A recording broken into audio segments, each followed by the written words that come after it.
Channel के माध्यम से आज आप लोगों के बीच में लेकर आ गया हूँ। सभी कॉम्पिटिटिव एग्जाम में आप लोगों के ये आता है, भारत की जनगणना से संबंधित क्वेश्चन बहुत से पूछे जाते हैं। तो आइए समझते हैं आज हम भारत की जनगणना के बारे में विस्तार से।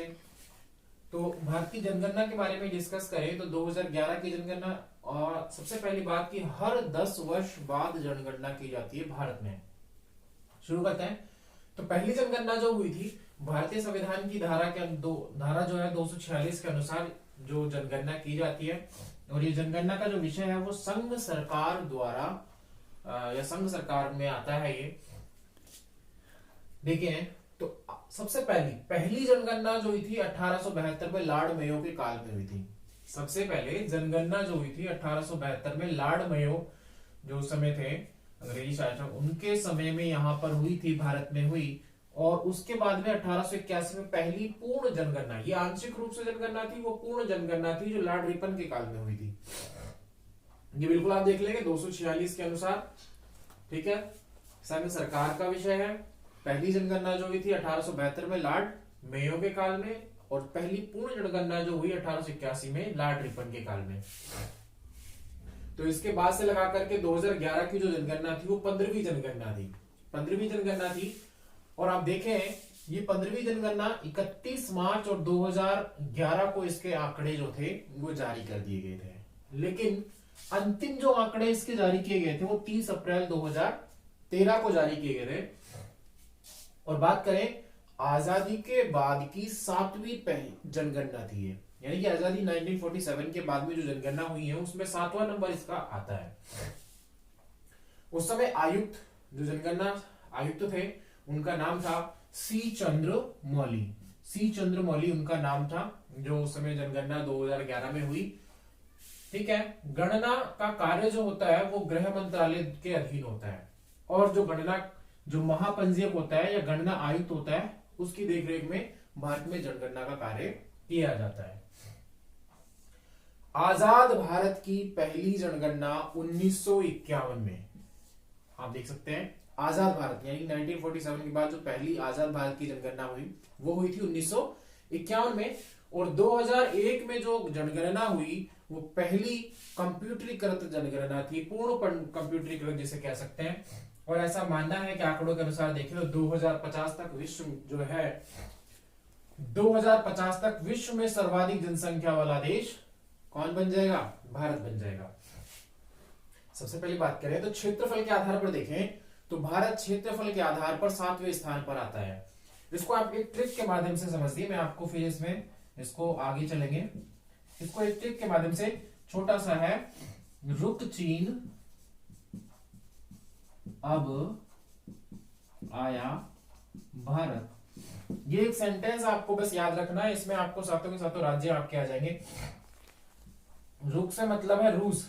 क्षेत्रफल के आधार पर सबसे पहला जो विश्व का सबसे बड़ा जो देश आता है वो होता है रूस, और दूसरा जो आता है वो आता है कनाडा, तीसरा चीन, जो का क्यों है ऐसे, अमेरिका, ब्राजील, आ से देखें ऑस्ट्रेलिया, ये आपको छोड़ देना है, और भारत। तो देख सकते हैं पहला, दूसरा, तीसरा, चौथा, पांचवा, छठा, और भारत का 7वां स्थान है। क्षेत्रफल की दृष्टि से देखें, क्षेत्रफल की दृष्टि से तो इस ट्रिक के माध्यम से आपने देखा क्षेत्रफल के आधार पर भारत का जो स्थान आता है वो आता है 7वां। रुक चीन अब आया भारत, ऐसे ट्रिक के माध्यम से अगर आप याद करेंगे तो आपको सिंपली ये याद होते चले जाएंगे। तो इसमें रुक रूस, पहला रूस, दूसरा कनाडा, तीसरा चीन, चौथा अमेरिका, वैसे ब्राजील, आ से ऑस्ट्रेलिया, और 7वां स्थान है भारत का। जनसंख्या की दृष्टि से देखें तो भारत जो है विश्व में दूसरा सबसे अधिक जनसंख्या वाला देश है। पहला आता है चीन, पहला चीन और दूसरा भारत। आगे हम बात करें तो 2050 तक विश्व सर्वाधिक जनसंख्या वाला देश बन जाएगा। यही से ये मुझे याद आया 2011 की जनगणना का आदर्श वाक्य, एक आदर्श वाक्य होता है जनगणना का। तो 2011 की जनगणना का जो आदर्श वाक्य जो रखा गया वो था हमारी जनगणना हमारा भविष्य। क्वेश्चन पूछा जाता है कई बार, संघ शासित प्रदेश और राज्य की संख्या मिलाकर के, यानी कि यूटीएस इंग्लिश में क्या है, यूनियन टेरिटरी स्टेट, केंद्र शासित प्रदेश, और जो हमारे राज्य हैं उनकी संख्या टोटल 35 थी उस समय। और जिले जो थे 640, उप जिले 5924, कस्बे 7936, गांव 6,40,930। इसमें प्लस करें 2342, 2342, तो ये देख सकते हैं इसमें लगभग ये सारी जनसंख्या थी, गांवों की थी संख्या। आगे हम देखें विश्व की कुल जनसंख्या का 17.5%। टोटल जो जनसंख्या 2013 के आंकड़ों के अनुसार देखें तो विश्व की कुल जनसंख्या आती है बेटा, विश्व की जनसंख्या जो है वो आती है 714 करोड़। 2013 के अकॉर्डिंग देखें तो 714 करोड़ जनसंख्या में से भारत के पास, यानी कि भारत की कुल जनसंख्या वो है 17.5%। और क्षेत्रफल के आधार पर देखें तो क्षेत्रफल जो आप देख सकते हैं, मैं यहां देखें 29.2% भाग जो है स्थल है। पूरी पृथ्वी का जो 29.2% भाग स्थल है, बाकी सारा आपका क्या आएगा 70.8% भाग ये जलीय भाग है। तो इस 29.2% का मात्र 2.4% भाग ही भारत के पास है। उस पर 17.5% जनसंख्या, यानी कि जगह कम और लोग ज्यादा है, इसीलिए जनसंख्या घनत्व तो भी भारत में ज्यादा है। विश्व की कुल जनसंख्या 714 करोड़। आगे देखें यहाँ कुल जनसंख्या की बात करें तो भारत की कुल जनसंख्या 1 अरब या 1,21,056,9573 यानी कि 121.5 करोड़ मानी जाती है। इसमें से पुरुष जनसंख्या है, आप देख सकते हैं 62 करोड़ 31,21,845। और प्रतिशत में देखें तो 51 पॉइंट, ये मैंने बीच में लगा दिया, 51.48% जनसंख्या में पुरुष जनसंख्या है। महिला जनसंख्या की बात करें तो 58 करोड़ 74,47,730 करोड़ जनसंख्या महिलाओं की है। और प्रतिशत की बात करें तो 48.52 यानी कि 48.42% जनसंख्या महिलाओं की है। इसमें से ग्रामीण जनसंख्या देखें तो 68.8% जनसंख्या भारत में ग्रामीण है। शहरी जनसंख्या की बात करें तो 31.2% जनसंख्या शहर में निवास करती है। इस नोट के माध्यम से आप देखें कि भारत की जनसंख्या जो है उत्तरी अमेरिका और दक्षिणी अमेरिका की संयुक्त मिलाकर के जनसंख्या से अधिक है। अफ्रीका की 1.5 गुनी से, यानी कि 1.5 गुना अधिक है। ऑस्ट्रेलिया जो है उससे तो 44 गुना अधिक है। प्रतिवर्ष ऑस्ट्रेलिया के बराबर भारत में जनसंख्या वृद्धि हो जाती है, जिसका अनुमानित कहें तो लगभग 18 करोड़, एक दिल्ली कह सकते हैं या एक ऑस्ट्रेलिया पूरे भारत में एक साल में, यानी कि एक जनगणना 10 वर्षों में बना दिया जाता है। यानी सॉरी 10 वर्ष नहीं, एक वर्ष, प्रति वर्ष जनसंख्या ऑस्ट्रेलिया के बराबर हो जाती है, यानी कि एक नई दिल्ली प्रति एक वर्ष में बन करके तैयार हो जाती है। ये जनसंख्या वृद्धि है। आगे जो इस वीडियो में हम देखेंगे, आगे हम जनसंख्या वृद्धि क्या है, जनसंख्या का वितरण क्या है, लिंग अनुपात क्या है, धर्मानुसार वितरण क्या है, वो सारे जनसंख्या के आंकड़े पार्ट 2 में हम इसमें देखेंगे। तो आज के लिए इतना ही, आगे पार्ट 2 में हम इसका आगे पूरा डिटेल से देखेंगे। सर्वाधिक जनसंख्या वाले राज्यों की बात करें तो एक ट्रिक के माध्यम से समझेंगे। उत्तर में बिहार कर पश्चिम बंगाल आ सर्वाधिक जनसंख्या वाले राज्य। सर्वाधिक जनसंख्या वाले राज्य में सबसे पहले देखें हम यूपी की बात करें, उत्तर प्रदेश। उत्तर प्रदेश की जनसंख्या है उत्तर प्रदेश, महाराष्ट्र, बिहार, हा को छोड़ देना, बिहार पूरा बिहार हो गया, कर को छोड़ देना है। और यहां देखिए पैबे मतलब पश्चिम बंगाल, तो पश्चिम बंगाल, आ से आंध्र प्रदेश। ये 5 1 2 3 4 5 राज्य भारत के सर्वाधिक जनसंख्या वाले राज्य हैं। उत्तर में बिहार कर पश्चिम बंगाल आ। उत्तर प्रदेश 19.98 करोड़, महाराष्ट्र 11.23 करोड़, बिहार 10.40 करोड़ और पश्चिम बंगाल, आंध्र प्रदेश, इनकी जनसंख्या आप देख सकते हैं। और डिटेल से जब समझेंगे जनसंख्या घनत्व की बात करें, इस टॉपिक को हम आगे देखेंगे। भारत का जनसंख्या घनत्व के बारे में डिस्कस करें तो जनसंख्या घनत्व है भारत का 382 व्यक्ति प्रति वर्ग किलोमीटर। जनसंख्या घनत्व निकाला कैसे जाता है, इसके फॉर्मूला है कुल जनसंख्या बटे में कुल क्षेत्रफल। किसी भी देश की कुल जनसंख्या जो है उसमें भाग लगा दीजिए कुल क्षेत्रफल का, तो कुल जनसंख्या घनत्व निकल करके आ जाता है। अब देखें सबसे कम जनघनत्व, उससे पहले हम देखें न्यूनतम जो जनसंख्या है वो सिक्किम में मिलती है। और यहां देखें प्रति जनघनत्व की बात करें तो सर्वाधिक जनसंख्या घनत्व वाले जो राज्य है, पहला है बिहार 1106, बिहार 1106, पश्चिम बंगाल में 1028 और केरल में 860 और यूपी में 829 व्यक्ति जो है जनसंख्या घनत्व पाया जाता है। सबसे कम जनसंख्या घनत्व की बात करें तो अरुणाचल प्रदेश में 17 व्यक्ति, अंडमान निकोबार में 46 व्यक्ति, मिजोरम में 52 और सिक्किम में 86। दोबारा देखें, सबसे अधिक जनसंख्या घनत्व वाले में बिहार, दो स्टार्टिंग के भी याद रख लेते हैं तो नॉर्मल से आप याद रखें, बिहार 1106, पश्चिम बंगाल 1028, सबसे कम जनसंख्या अरुणाचल प्रदेश का 17, अंडमान निकोबार 46, मिजोरम 52, सिक्किम 86। अब हम देखें यूटीएस में, यूनियन टेरिटरी स्टेट यानी केंद्र शासित राज्य में सर्वाधिक जनसंख्या घनत्व वाला जो राज्य है दिल्ली 11,292 होता है, वैसे जनसंख्या ये 11,320 व्यक्ति प्रति वर्ग किलोमीटर। चंडीगढ़ का है 9,258, पांडुचेरी का है 2,547 व्यक्ति प्रति वर्ग किलोमीटर। ये तो देखा आपने जनसंख्या घनत्व। अब देखेंगे हम लिंग अनुपात के बारे में। लिंग अनुपात क्या होता है? भारत का लिंग अनुपात है 943 2011 के अकॉर्डिंग, लेकिन 2013 में इसे संशोधित करके इसके आंकड़े आए 940। कई जगह बुकों में आपको देखने को मिलेगा, कंफ्यूजन हो जाता है आप लोगों को। ग्रामीण लिंगानुपात की बात करें तो 949, नगरीय अनुपात की बात करें तो 929 जो है प्रति 1000 महिलाओं की संख्या पुरुषों पर होती है। लिंग अनुपात क्या होता है? प्रति 1000 पुरुषों पर महिलाओं की संख्या। इसका सूत्र है स्त्रियों की संख्या बटे में पुरुषों की संख्या इंटू में 1000, जिससे लिंग अनुपात निकालते हैं। तो ग्रामीण क्षेत्र में अधिक है, नगरीय क्षेत्र में कम है। तो देखें, सर्वाधिक लिंग अनुपात केरल में पाया जाता है 1084। आप स्क्रीनशॉट ले सकते हैं पूरा इसका।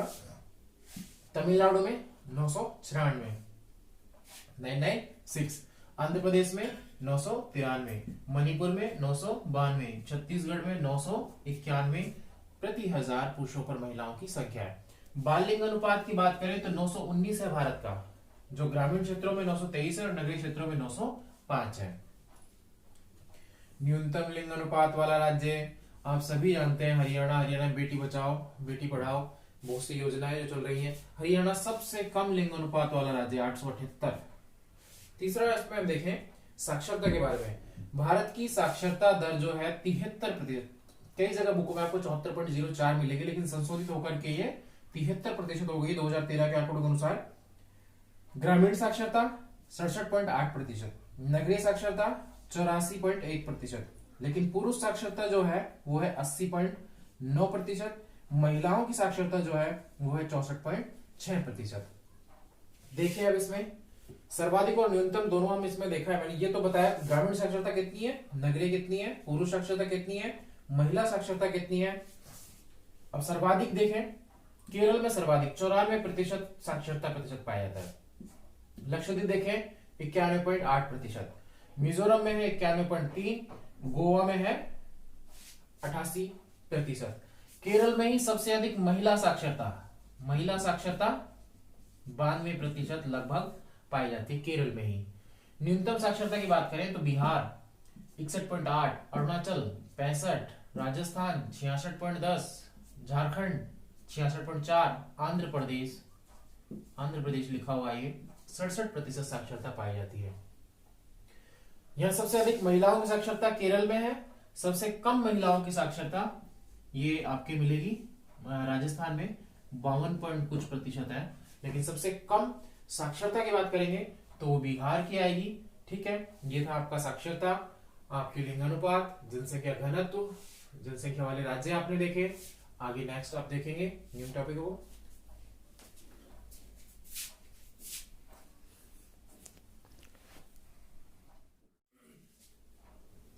आगे हम देखें तो जनसंख्या वृद्धि का समझते हैं।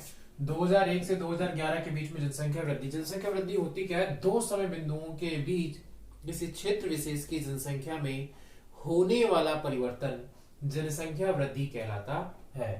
इसे दो तरीके से निकाला जाता है, दशकीय जनसंख्या वृद्धि, एक वार्षिक वृद्धि। ठीक है, दशकीय वृद्धि 10 वर्षों के बीच में। तो भारत की दशकीय जनसंख्या वृद्धि दर है 17.7 भी लिखते हैं, 17.64 भी लिखते हैं। कई जगह ये मिलेगी। वार्षिक वृद्धि दर जो है वो है 1.64 प्रतिशत। तो सर्वाधिक जो जनसंख्या वृद्धि जो जहां हुई है, जन वृद्धि जो देखी जाती है वो देखी जाती है कहां पर, मेघालय में 27.9% जनसंख्या वृद्धि हुई है। अरुणाचल प्रदेश में अब देखें तो 26%, कितनी है, 26% जनसंख्या वृद्धि हुई है। बिहार में 25.4% जनसंख्या वृद्धि हुई है। न्यूनतम जनसंख्या वृद्धि, अब इसमें जनसंख्या वृद्धि देखो, न्यूनतम जो है नागालैंड में 0.6%, माइनस में है ये, ठीक है, -0.6%। केरल में है 4.9, गोवा में 8.2, आंध्र प्रदेश में 11। यूटीएस में देखें, यूनियन टेरिटरी स्टेट यानी कि संयुक्त राष्ट्र संघ में सर्वाधिक जनसंख्या वृद्धि है दादर नगर हवेली 55.9%। दमन द्वीप में आप देखेंगे 53.9%। न्यूनतम जनवृद्धि की बात करें तो लक्षद्वीप में आप देखेंगे 6.3%। अंडमान निकोबार द्वीप समूह में देखेंगे 6.9% जनसंख्या जो न्यूनतम रही है। अब देखिए ग्रामीण जनसंख्या में सर्वाधिक वृद्धि जो हुई मेघालय में हुई 27.9%। नगरीय जनसंख्या में जो सर्वाधिक वृद्धि हुई है वो हुई दमन द्वीप में 218.8%, सबसे अधिक। अब देखिए एससी एसटी के बारे में बात करें, एससी जो अनुसूचित जनजाति है, एससी जनसंख्या की कुल संख्या जो भारत में है वो है 16.6 करोड़। सर्वाधिक जो जनसंख्या मिलती है वो यूपी में मिलती है 4.13 करोड़, 4.13 करोड़ यूपी में सबसे अधिक एससी जनसंख्या की संख्या पाई जाती है।